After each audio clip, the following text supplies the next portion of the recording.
Après avoir bien vadrouillé au plus profond des Marlborough, nous nous dirigeons vers le parc national d'Abel Tasman.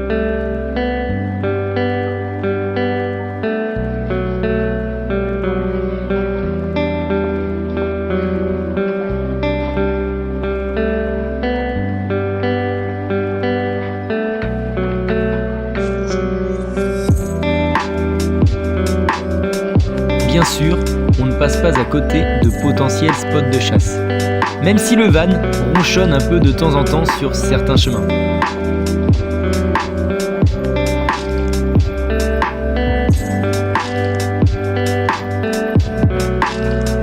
Comme d'habitude, notre objectif est de trouver le spot le moins fréquenté possible, ce qui n'est pas simple dans ce secteur très touristique.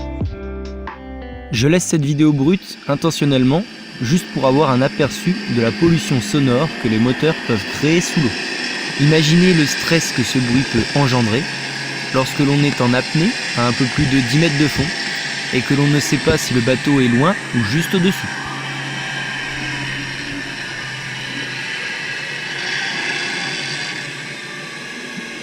Bref, la vie n'est pas vraiment présente, mais j'ai pour mission le repas de Noël, alors j'insiste et je reste calme.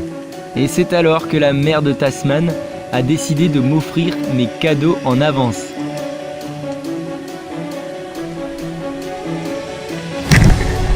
Contrairement à mon premier Kingfish, celui-ci n'est pas tué sur le coup, malgré un tir plutôt bien placé.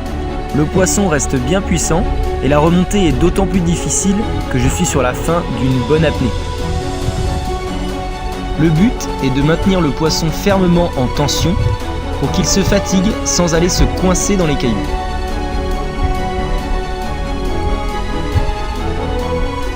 Mais bien sûr, il était temps d'ouvrir mon deuxième cadeau de Noël.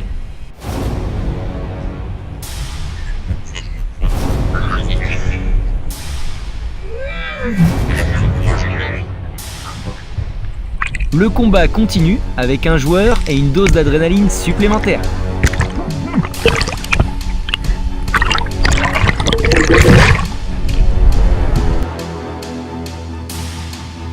Je ne sais pas si quand vous étiez petit, vous avez déjà eu peur en montant un escalier dans le noir, qu'une force inconnue sorte de la pénombre et vous attrape. Et bien à ce moment, c'est cette sensation que je ressentais. Il était juste derrière moi, et plus le Kingfish se débattait, plus il libérait des odeurs alléchantes.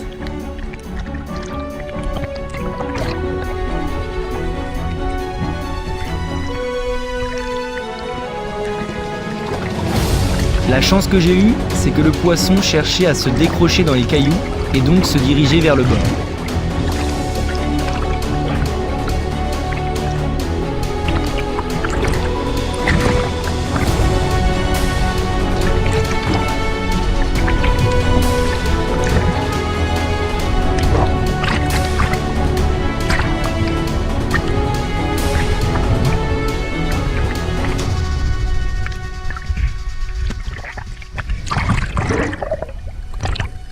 Je réussis enfin à me saisir du poisson et à le sortir de l'eau, et par hasard, Alice me rejoignait à ce moment en passant par les cailloux.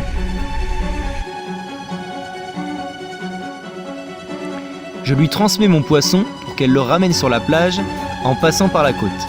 Et moi, je dois retourner chercher ma bouée qui est restée au large.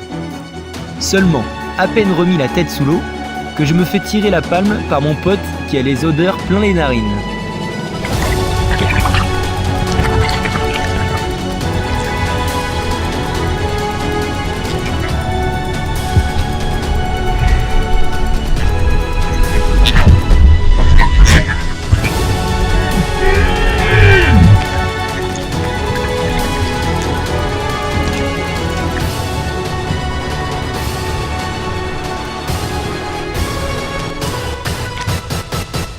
Récupère ma bouée avant!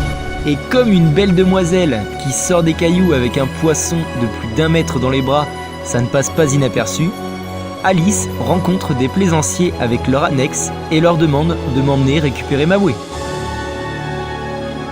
Bref, un Noël pas comme les autres dont je me souviendrai encore un bon moment.